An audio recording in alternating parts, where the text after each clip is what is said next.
Hello dear parents, कैसे हैं आप सब। मैं डॉक्टर दीपक चतुर्वेदी भोपाल से आपके बच्चों का डॉक्टर आज आपसे बात करने वाला हूं सर्फेक्टेंट के बारे में, या जिसको हम बोल सकते हैं सर्फेक्टेंट रिप्लेसमेंट थेरेपी। फ्रेंड्स, आपने सुना होगा कि जैसे बच्चे की डिलीवरी हुई, कुछ बच्चे जो कि समय से पहले पैदा हो जाते हैं तो उनको सांस की समस्या होने लग जाती है, जिसको हम लोग बोलते हैं रेस्पिरेटरी डिस्ट्रेस सिंड्रोम।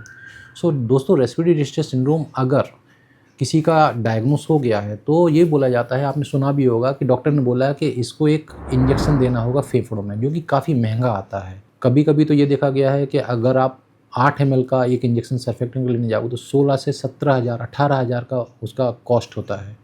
तो मेरे पास बहुत से पेरेंट्स आते हैं कि मेरे फला रिलेटिव के यहाँ पे डिलीवरी हुई, बच्चा वेंटिलेटर पे है, वो बोल रहे हैं कि बहुत महंगा इंजेक्शन उसको फेफड़ों में डालना है। तो डॉक्टर साहब, ऐसा कौन सा इंजेक्शन है?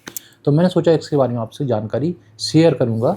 ये एक सर्फेक्टेंट बोला जाता है। सर्फेक्टेंट दोस्तों, जो हमारे लंग्स होते हैं ना, इनमें एक सेल होती है जिसको बोलते हैं टाइप 2 एल्वियोलर सेल्स या टाइप 2 नीमोसाइट्स। जनरली ये 24 हफ्ते से 36 हफ्ते के बीच में ये बनना चालू होता है। 36 हफ्ते आते आते जब बच्चा माँ के पेट में है तो ये जो सेल्स हैं इनकी मात्रा सफिशिएंट हो जाती हैं और सर्फेक्टेंट का जो कहना चाहिए अमाउंट है वो अच्छा हो जाता है। और सर्फेक्टेंट का काम क्या है? तो जो हमारे जो लंग्स हैं, लंग्स में जब हम सांस ले रहे हैं तो जब सांस ले रहे हैं, सांस में ऑक्सीजन जा रही है और ऑक्सीजन के साथ CO2 भी जा रही है और अन्य प्रकार की गैसेस भी जा रही हैं। तो जो रेस्पिरेटरी एपिथेलियम है, वहाँ का जो सरफेस टेंशन है वो बहुत ज़्यादा होता है। तो आपने देखा होगा, जैसे आपके अगर कपड़े मैले हैं तो आप क्या करते हो, सर्फ में डाल के उसको डाल देते हो बाल्टी में या वॉशिंग मशीन में डालते हो, तो धीरे धीरे जो मैल है वो निकल जाता है। तो जो सर्फ है या जो सोप है वो क्या करी, सरफेस टेंशन को कम करती है, जिससे कि कपड़ा जल्दी क्लीन हो जाता है। तो सेम जो सर्फेक्टेंट है वो क्या कर रहा है, जो रेस्पिरेटरी एपिथेलियम है उसमें एक पतली सी लेयर बना देता है और जो गैस एक्सचेंज है वहाँ पे उसको स्मूथ करता है। और स्मूथ करने के अलावा जो एल्वियोलाई है, मान चलो गुब्बारे जो होते हैं एल्वियोलाई, रेस्पिरेटरी एपिथेलियम में एल्वियोलाई होती हैं, वो सिकुड़ ना जाए तो उनको खासकर उसकी जो कहनी चाहिए कि कोलैप्स को सर्फेक्टेंट प्रिवेंट करते हैं। तो अब इसका जब कमी हो गया तो क्या हो जाएगा, एल्वियोलाई सिकुड़ गए। अब सिकुड़ गए तो वहाँ पे गैस एक्सचेंज ही नहीं हो रहा है। गैस एक्सचेंज नहीं हो रहा है तो बच्चा सांस नहीं ले रहा है। सांस ले भी रहा है तो बच्चे के शरीर में ऑक्सीजन की प्रॉपर डिलीवरी नहीं हो रही है डिफरेंट टिश्यूज़ में, डिफरेंट ऑर्गन में, तो बच्चे को सांस की समस्या होने लग जाती है। सो फ्रेंड्स, ये सर्फेक्टेंट क्या होता है? तो सर्फेक्टेंट मैंने आपको बताया कि ये टाइप 2 नीमोसाइट से सीक्रेट होने वाला एक केमिकल सब्सटेंस है जो कि हमारे एल्वियोलाई के सरफेस टेंशन को प्रिवेंट करता है। सो फ्रेंड्स, अब इसकी ज़रूरत क्यों है? रेस्पिरेटरी डिस्ट्रेस हो रही है तो इसकी ज़रूरत होती है। तो सर्फेक्टेंट 2 जगह पे या 3 जगह पे दिया जाता है। या तो डेफिशिएंसी है, मान के चलो कि रेस्पिरेटरी डिस्ट्रेस सिंड्रोम हो गया, या फिर मान के चलो कि कुछ ऐसी लंग्स की कंडीशन होती हैं जैसे कि मेकोनियम एस्पिरेशन सिंड्रोम, या फिर पल्मोनरी हेमरेज हो गया है। तो ऐसी कंडीशंस में क्या होता है कि जो सरफेस टेंशन कम होने के अलावा जो सर्फेक्टेंट है वो इनएक्टिव ही हो जाता है। जनरली ये देखा गया है कि जो नेचुरल सोर्स है, नेचुरल सोर्स ज़्यादा अच्छा माना गया है। अब नेचुरल सोर्स में जनरली ये एनिमल ओरिजिन का होता है और इसको हम लोग 3 कैटेगरी में डिवाइड कर देते हैं।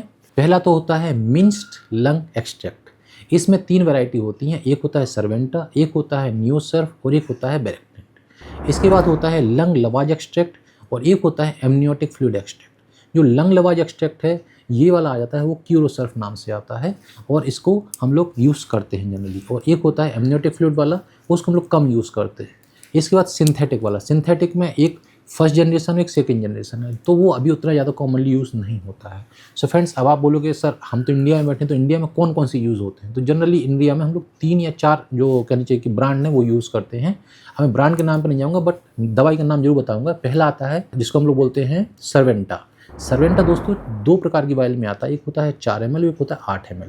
अब इसका जो डोज है वो 4 ml पर केजी से है और एक जो 4 ml की वायल है उसका कॉस्ट अकेला 8,000 के आसपास है और जो 8 ml की वायल है उसका कॉस्ट 17 से 18,000 पड़ता है। इसके बाद जो अगला है वो है क्यूरोसर्फ। क्यूरोसर्फ जनरली दोस्तों हम लोग 3 ml पर केजी से देते हैं। इसका 3 ml और 5 ml की वायल में आता है और ये भी कॉस्ट करता है करीब 10,000 के आसपास का। फिर एक आता है नियोसर्फ। नियोसर्फ भी 1.5 ml पर केजी और 2.5 ml वायल में आता है। तो इसको हम लोग ऐसे यूज़ कर सकते हैं according to the availability of the product. दोस्तों, एयरवे ऑब्स्ट्रक्शन होने के चांसेस बहुत होते हैं क्योंकि जैसे ही हमने दिया तो नॉर्मली हमारी जो विंड पाइप में वो क्या होना चाहिए, एयर, लेकिन अचानक से जब आप सर्फेक्टेंट देने जा रहे हो तो वहाँ पे फ्लूइड जैसा इकट्ठा हो जाता है, तो एयरवे ऑब्स्ट्रक्शन होने के चांसेस होते हैं। अगर अच्छे से सही डोज पूरा नहीं पहुँचा फेफड़ों में तो पल्मोनरी हेमरेज होने के भी चांसेस होते हैं। दोस्तों इसको देने की टेक्निक 2-3 प्रकार की होती हैं। एक होती है इंश्योर, एक होती है लीज़ा, एक होती है मीज़ा। इसकी मैं डिटेल में नहीं जा रहा हूँ, लेकिन देते कब-कब हैं ये मैं ज़रूर आपको बताऊँगा। सो फ्रेंड्स, अगर कोई बच्चा जो कि 28 वीक से नीचे पैदा हुआ है तो उसको तो हमें देना ही है कहना चाहिए कि बाई चांस देना ही देना है। उसको बोलते हैं प्रोफाइलैक्टिक सर्फेक्टेंट थेरेपी। फिर एक होता है रेस्क्यू थेरेपी, उसको हम लोग 2 में डिवाइड कर देते हैं, अर्ली रेस्क्यू थेरेपी और लेट रेस्क्यू थेरेपी। मान के चलो कि डिलीवरी हुई, बच्चा 28 वीक से ऊपर है, तो ऐसे बच्चों में अर्ली रेस्क्यू अगर आप 2 घंटे के अंदर दे रहा हो, मान के चलो कि बच्चे की डिलीवरी हुई, बच्चा 28 वीक से ऊपर है, लेकिन उसको हमने सीपैप या मैकेनिकल वेंटिलेशन लगाया और FiO2 की जो कहनी चाहिए कि मात्रा है वो हमें 40% से ऊपर देनी पड़ रही है, तो ऐसे बच्चों में हम लोग सर्फेक्टेंट थेरेपी देते हैं। सो फ्रेंड्स, ये मैंने आपको सर्फेक्टेंट के बारे में बताया। अब आपको ऐसा लग रहा है कि कुछ मेरे से और भी पूछना चाहते हो तो आप डेफिनेटली मेरे से बात कर सकते हो। ये मेरा वीडियो जो है आप अपने रिलेटिव्स को, अपने फ्रेंड्स को शेयर करिए और मेरे से आपको अगर कुछ क्वेश्चन पूछना है तो दिए गए नंबर पर आप बात करिए। धन्यवाद।